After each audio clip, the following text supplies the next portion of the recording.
StoriesToInspire.org. So I heard a story today, which I'm going to repeat because it was told to me by someone that I trust very much. His name is Rabbi Auerbach, and he is the head of Ber Miriam, a seminary for girls. Kosher guy. And he called me up today, and he was like, Rabbi Wallerstein, I know that you speak and you tell over things. This is something that you must repeat. So here, it's not coming from some kid or someone that might have made this up. So he says his daughter, Rabbi Auerbach's daughter, works in an office, and one of the women in the office came into the office yesterday or the day before, Mamish, like shaken up.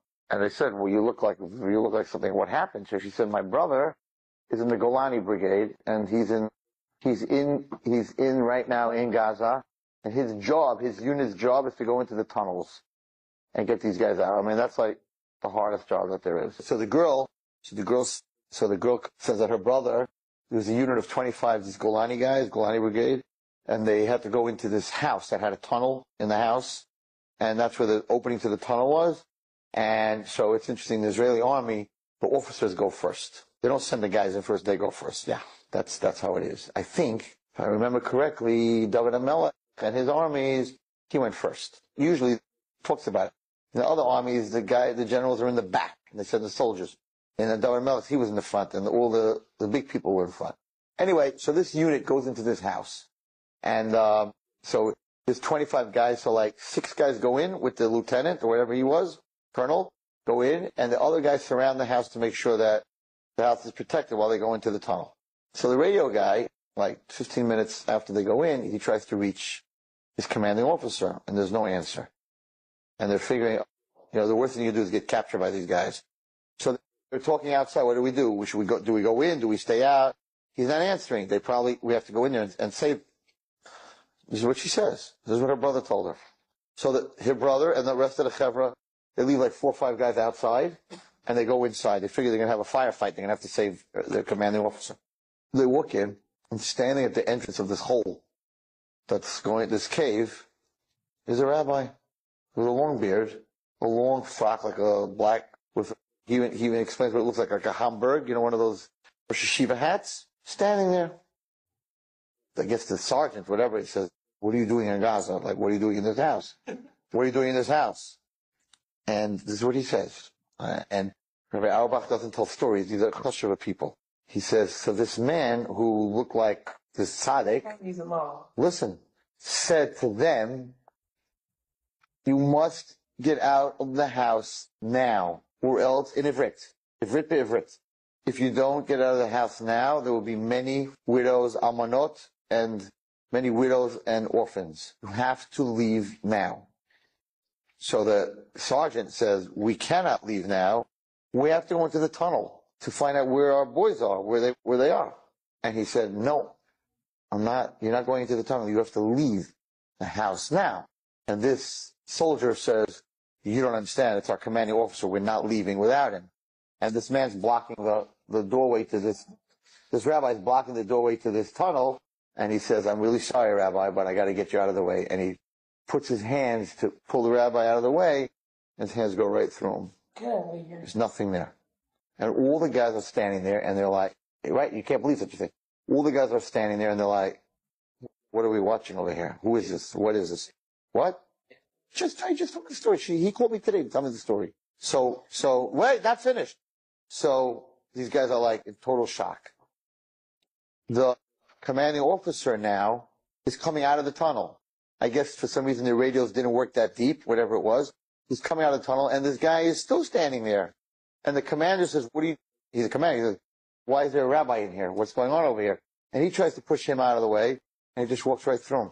And the 6 guys walk right through this thing that's talking to them. And he turns around to all of them, he says, I'm begging you, you must leave the house now. And they're all freaked out. I don't even want to tell you another part of it, because then you totally won't believe the story. But the way he says it over is that when he was talking, this malach, whoever it was talking, that from his mouth was coming fire. And they're all looking at this, and they've never seen anything. Some of them are dati, some of them are not. They're totally freaking out. And he's like, get out now. And they all run out. He said they were mamish 20 steps out of the house, and the thing blew sky high. And he called his sister, because I guess his sister, maybe she's from, and he said, I just saw a malach. And the whole unit seems to be that they're telling everyone about this. Apparently people think they're crazy, right? Telling everyone about this. And these guys saw a malach. Let's save their lives. And, I know a soldier. I know a guy that was a soldier, a young guy, that was in my office for a few months. He came to be with his cousin, and he was in Lebanon. And he told me that his unit, young guy, that his unit was being shot at in Lebanon, and they were running to go into a house to protect themselves. And as they're coming to the door of the house, there's this old lady dressed in black, looked like an Arab, right? And she turned to them and she said, "Not this house. This house is a death trap," whatever it was. And they're like, a death trap. So it's a trap. And they looked at her, and they were like, maybe she just decided that she's setting us up. And he said when we looked at her, he realized that she wasn't an Arab. We saw her face for a second. She looked like a very holy, like you think Sarah Mena would look like. And she said, "Listen to what I'm saying. Don't go into this house." And they ran down the block, right? And the mortar shells, and it was shooting, it was chasing, whatever it is. And they turned around, and that house went kabunga.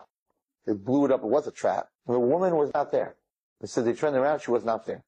And he said that we came back, and we started telling these stories. And he's like, well, the next unit, we wanted to go somewhere, and there was some woman who told them, "Not this house." And then the next unit, he said, they're all sitting here talking, and one unit's telling another unit, this same lady was 20 miles away 10 minutes later. So in this destruction and in this war that's going on, there's many Nisim and Neflois that HaKadosh Baruch Hu is doing outside of the missiles. I said last night that, we're all saying Shir HaMalos, and we're all praying after davening and during davening that Hashem should protect our soldiers. That's bakasha. We're asking for stuff. But you also have to have akara.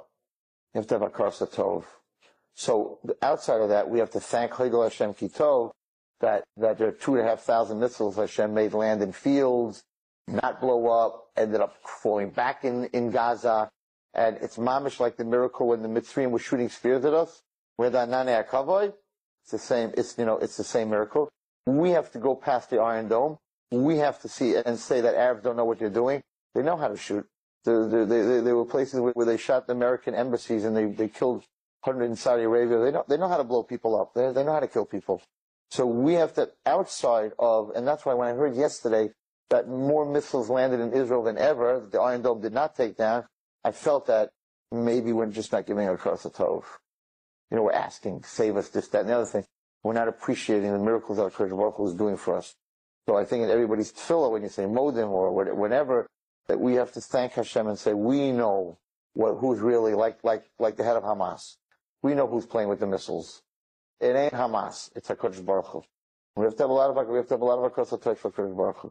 Anyway, that's the story I heard today, and I'm sure we'll hear many, many stories. So you hear many stories, but this came from a very reliable source. Enjoyed this story? Come again. Bring a friend. StoriesToInspire.org